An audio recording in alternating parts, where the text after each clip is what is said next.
So there's two really nice algorithmic ideas. I'll tell you about the first one. The first one some of you may have seen before in the context of quicksort. If you haven't seen quicksort, don't worry about it. I'll be. The first idea is to partition the input array around what's called the pivot element. So this is in some sense doing some kind of partial sorting, as I'll explain.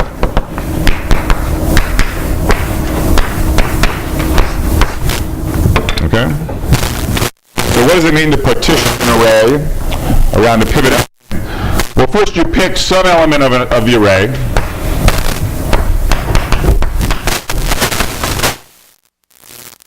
So for concrete, just that you pick the first element of the array. Okay, so maybe your unsorted array looks like this. You pick somehow one of these elements. Let's say you pick the first one, the 3.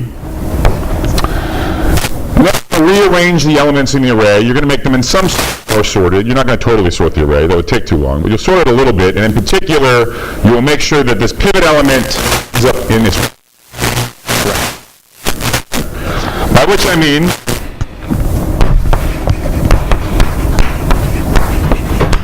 you will rearrange the elements in the array so that anything to the left of the pivot should be smaller than the pivot. Okay, so if you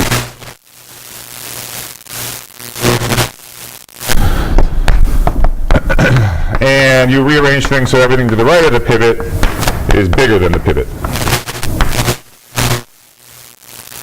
Okay? So for example, so this unique with this, you can do this in any number of ways, but for example, one legitimate partitioning around this pivot element of this array would be, the 3 should go in its rightful position, everything to the left of the pivot should be smaller, these 5 numbers better be bigger, although I'm not promising you anything about their relative order. So this, for example, would be a legitimate partition. And again, you'll notice that if you sort of think about fast forwarding, if you sort of do a thought experiment, if you say, suppose I did in fact sort this array, where would the 3 wind up? Where would this pivot element wind up? Well, that's where it would end up, right? If it's sorted, it's going to be to the right of everything less than it, to the left of everything bigger than it. So at least the pivot will be in the correct place with respect to the sorted array.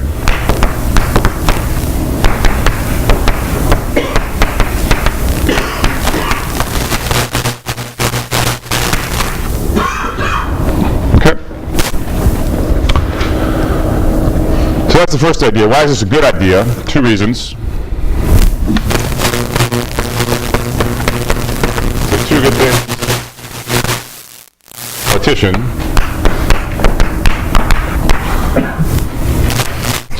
Well, the first fact I'll discuss.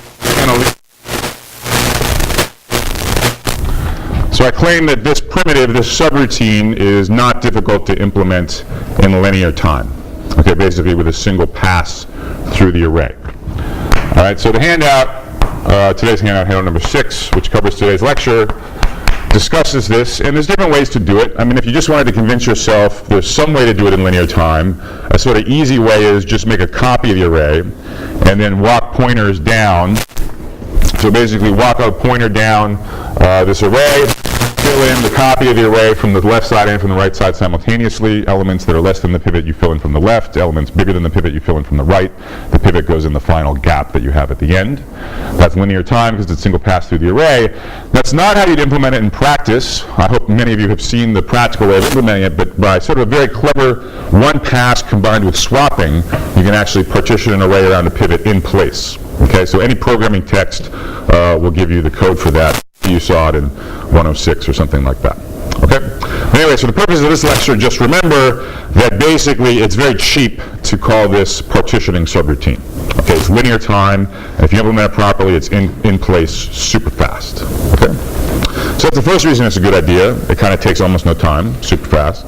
Second reason is it makes some progress on the problem that we care about, which is the selection problem. So let me talk about that. So So it makes progress in the sense that it reduces the problem size.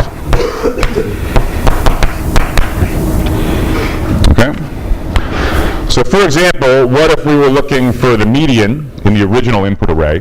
Say there are 100 elements and we wanted the 50th order statistic, and then we pick a pivot and we partition the element and we get 30%, 30 out of the 100 elements on one side and say 69 elements on the other side. Okay, so basically a 30-70 split. And we're looking for the median in the original one. Can we recurse on merely one of those two sides and ignore the other one? Yeah, which one do we recurse on? The big one, right? So the median is smack in the middle. So if someone promised us that I'm going to split the array into two pieces, one will have the smallest 30% of them, the biggest 70% of them. We know the median lies in the biggest 70%. It is not amongst the smallest 30%. So we can throw the two subproblems and continue on what's left, which is smaller. Okay? So that's why partition is good. It's fast. We make progress. Okay? So that's the first good idea about linear time selection.